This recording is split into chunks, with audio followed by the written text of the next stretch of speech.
പാകത്തിന് മതിയൊക്കെ. ചെലവൊക്കെ പാകത്തിന്. അമിത വസ്ത്രങ്ങളും വാങ്ങരുത്, പാകത്തിന് വസ്ത്രം. സുബ്ഹാനല്ലാഹ്, കല്യാണത്തിന്റെ ഒരാഴ്ച മുമ്പ് ഒരാൾ വസ്ത്രം വാങ്ങി, ഒരാഴ്ച മുമ്പ് പുതിയ ഡ്രസ്സ് വാങ്ങി. അല്ല, നിങ്ങളല്ലേ കഴിഞ്ഞ ആഴ്ച ഡ്രസ്സ് വാങ്ങി? കഴിഞ്ഞ ആഴ്ച വാങ്ങിയതല്ലേ ഉസ്താദെ. കല്യാണത്തിനാകുമ്പോ വാങ്ങി ഉടുക്കാത്തതന്നെ ഉടുക്കണേ, അങ്ങനെ ഉണ്ടോ? നേരത്തെ ആരും എടുക്കാൻ പാടില്ല. ടെക്സ്റ്റൈൽസിൽ ആരോ അറിയാതെ ഇട്ടുപോയെങ്കിൽ അത് മാറ്റി കൊടുക്കേണ്ടി വരും. അളവ് നോക്കാൻ വേണ്ടി ആരോ കിട്ടണമെങ്കിൽ പിന്നെ തിരിച്ചു കൊടുക്കേണ്ടി വരില്ലേ? ഒരു പുതിയ നല്ല തുണിയും കുപ്പായം എടുക്കണമെന്നേ ഉള്ളൂ. കഴിഞ്ഞ ആഴ്ചയല്ലേ സുഹൃത്തെ നീ ചെരുപ്പ് വാങ്ങിയത്? അതും 1200 റുപ്യക്ക് ഒരു ചെരുപ്പ് വാങ്ങിയത്. നമ്മളൊക്കെ 5 ചെരുപ്പ് വാങ്ങുക പൈസക്ക്.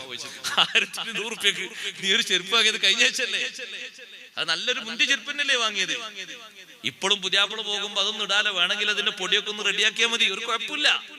ഒന്നിങ്ങനെ പൊടിയൊക്കെ റെഡിയാക്കിയിട്ട് ഒന്ന് എണ്ണ തേച്ചൊന്ന് റെഡിയാക്കിയാൽ പുതിയ തന്നെയായി, പുതുപുത്തനായി. അല്ല, അത് ഒരാഴ്ച പഴങ്ങിയില്ലേ? ഈ ബോഡി എത്ര ആഴ്ച പഴങ്ങിയതാ?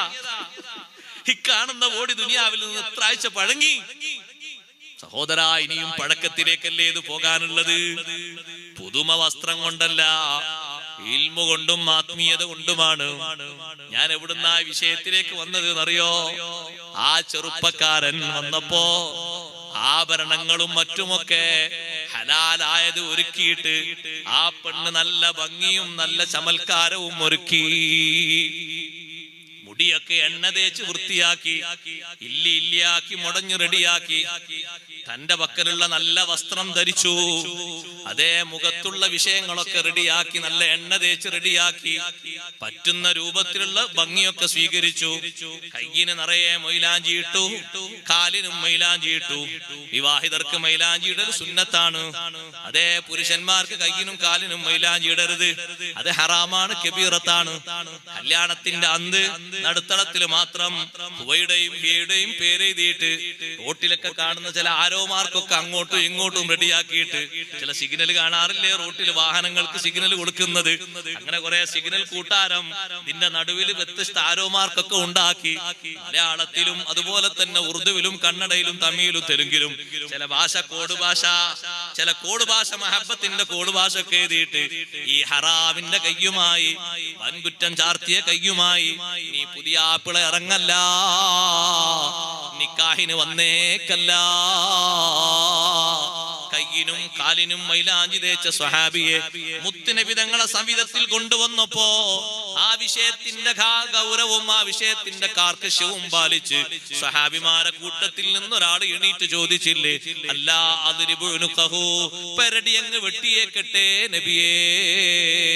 കയ്യിനും കാലിനും മൈലാഞ്ചി തേച്ച സ്വഹാബിയുടെ പെരടി വെട്ടട്ടെ എന്ന് ചോദിച്ചപ്പോ വ്യഭിചാരം ചെയ്ത ആളുടേതല്ല, മോഷണം നടത്തിയ ആളുടേതല്ല, കവർച്ച ചെയ്ത ആളുടേതല്ല, കയ്യിനും കാലിനും മൈലാഞ്ചിയിട്ട സ്വഹാബിയുടേതാണ്. അല്ലാഹുവിന്റെ റസൂൽ ചോദിച്ചു, അലൈസ ഹുവ യുസല്ലി, നിസ്കരിക്കുന്ന ആളല്ലയോ നബിയെ? നിസ്കരിക്കുന്ന ആളാണ്.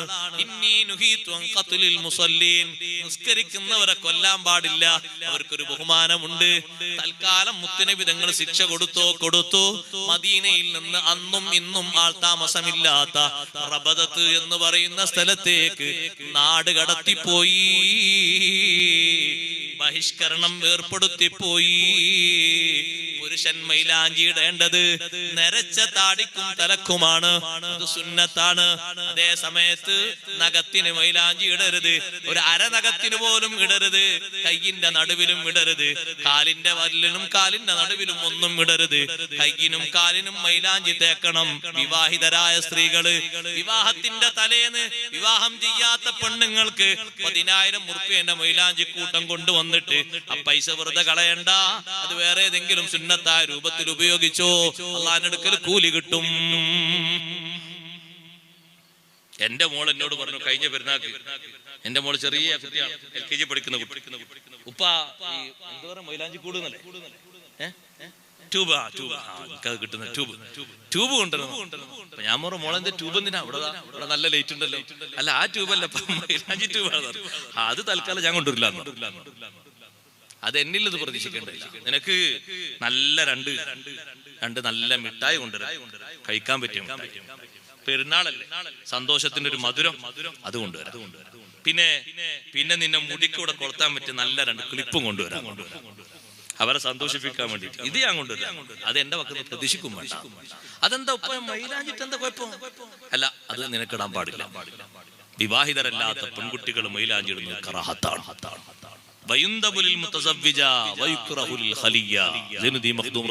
പഠിപ്പിച്ചു. വിവാഹിതർക്ക് സുന്നത്താണ്, അവിവാഹിതരായ പെണ്ണുങ്ങൾക്ക് മൈലാഞ്ചി കറാഹത്താണ്.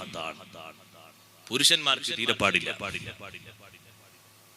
അങ്ങനെ മൈലാഞ്ചിട്ടിട്ട് ഏതെങ്കിലും ചെറുപ്പക്കാർ ഒരുങ്ങാൻ അറിയാത്തവർ പറഞ്ഞു കൊടുക്കണോ, സുഹൃത്തെ എങ്ങനെയൊന്നല്ല ഒരുങ്ങേണ്ടത്, നീ കല്യാണത്തിന്റെ മുമ്പ് 2 റക്അത്ത് സുന്നത്ത് നിസ്കരിക്കാണ്, നിക്കാഹിന്റെ മുമ്പ് അതൊക്കെ നിസ്കരിച്ചു, എന്നിട്ട് നല്ല തുണിയും കുപ്പായൊക്കെ ധരിച്ച് സുന്നത്താര് കുളിച്ച് അത്രയൊക്കെ പൂശി കളയേണ്ട കുറച്ച് രോമങ്ങളൊക്കെ ഉണ്ട് ശരീരത്തിൽ, അതൊക്കെ കളഞ്ഞ് വൃത്തിയായി, അതൊക്കെ ഒന്ന് വൃത്തിയാക്കിയിട്ട് വെട്ടിക്കളഞ്ഞ് വൃത്തിയാക്കി റെഡിയാക്കിയിട്ട് അങ്ങനെ നല്ല ഭംഗിയായി നല്ല രൂപത്തിൽ അങ്ങനെ പഠിപ്പിച്ചു. ഈ ചെറുപ്പക്കാരൻ വന്നപ്പോ ഈ പെണ്ണ് പറഞ്ഞു, ശരിയൊക്കെ വരട്ടെ, ദൂർത്തൊന്നും പാടില്ല, കല്യാണത്തിലേക്ക് എന്തൊക്കെയോ ദൂർത്താണ്, ഒന്നിനും പങ്കെടുക്കാൻ പറ്റാത്തൊരവസ്ഥ വരികയാണ്, വലിയ സങ്കടം. വേറെ കുറെ സന്ദർഭങ്ങളുണ്ട്. നിക്കാഹൊക്കെ കഴിഞ്ഞിട്ട് ഇങ്ങോട്ട് പള്ളിയിൽ നിന്ന് ഇങ്ങോട്ട് ഇറങ്ങുമ്പോ ചില സ്ഥലത്തൊക്കെ മുന്നിൽ അങ്ങോട്ട് വെടിപൊട്ടാണ്. ദീനിനോട് മത്സരം. ചെറുപ്പക്കാരെ കയ്യിൽ കുറച്ച് പൈസ വന്നപ്പോ അവര് പറയണം, ഞങ്ങളെ തടഞ്ഞു നിർത്താൻ ആരാണ്? ആരും തടഞ്ഞു നിർത്തൂല. പടച്ചോൻ ചോദിക്കുമ്പോ മറുപടി അറിഞ്ഞാൽ മതി. അവിടെ ആരും എന്നെ എതിർക്കാനോ വടിയുണ്ടോന്ന് അടിക്കാനോ തല്ലാനോ ഒന്നിനുമില്ല, പറയാനേ ഉള്ളൂ. കേൾക്കുന്നവർ കേൾക്കും. ഉപദേശം എപ്പോഴും അങ്ങനല്ലേ, എല്ലാവർക്കും അത് ഫലിക്കൂല, ഈമാനുള്ളവർക്ക് ഫലിക്കുള്ളൂ. ഈമാനുള്ളവർക്ക് വാദം ഫലിക്കുള്ളൂ. അത് ഈ വാദം എന്നല്ല, കേൾക്കുന്ന ഏത് വാദം അങ്ങനെ തന്നെയാ, പറയുന്ന ഏത് വാദം അങ്ങനെ തന്നെയാ. അത്രേ ഉള്ളൂ. അതൊരു പക്ഷെ 100-ൽ 1 ഉണ്ടാവും, ചിലപ്പോ 100-ൽ 1/2 ഉണ്ടാവും. ആരാന്നാണ് മനസ്സിലായ ബുലുഗത്താത്ത ആള് അത്ര ഉണ്ടാവും, അതിൽ അപ്പുറം ഉണ്ടാകൂല, ഉണ്ടാവും തോന്നുന്നില്ല, അത്ര ഉണ്ടാവുള്ളൂ. ഈമാനുള്ളവർക്ക് അത് ഫലിക്കും.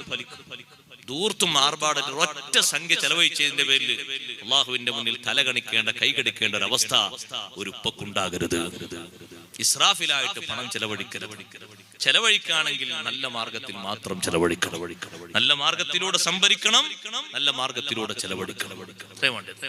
ഒരൊറ്റ സംഖ്യ പോലും അനാവശ്യമായ രൂപത്തിൽ ചെലവഴിച്ചതിന്റെ പേരിൽ പടച്ചോന്റെ അടുത്തുനിന്ന് ചോദ്യത്തിന് ഉത്തരം പറയാതെ കുടുങ്ങുന്നൊരവസ്ഥ ഉണ്ടാകരുത്. എപ്പോഴും ശ്രദ്ധിക്കണം, എപ്പോഴും സൂക്ഷിക്കണം ആ വിഷയം. റബ്ബിൽ ആലമീൻ ഹംദൻ യുവാഫി നിഅമഹു വയുകാഫിഉ മസീദ അല്ലാഹുമ്മ സ്വല്ലി വസല്ലിം വബാരിക് അലാ റസൂലിക സയ്യിദിനാ മുഹമ്മദിൻ വഅലാ ആലി സയ്യിദിനാ വമൗലാനാ മുഹമ്മദ്. അർഹമുർ റഹീമീനായ അൽ മലിക്കുൽ ജബ്ബാറായ സർവാധിനാഥനായ അല്ലാഹ്, ഞങ്ങൾ ഈ ഒരുമിച്ച് കൂടിയ മജ്ലിസ് നീ സ്വീകരിക്കണേ റഹ്മാനെ. അർഹമുർ റഹീമീനായ അല്ലാഹ്, ഇത്രയും നേരം ഞങ്ങൾ ഒരുമിച്ച് കൂടിയതും പറഞ്ഞതും കേട്ടതും നിന്റെ അടുക്കൽ മഖ്ബൂലായ അമലുകളിൽ ഉൾപ്പെടുത്തണേ അല്ലാഹ്.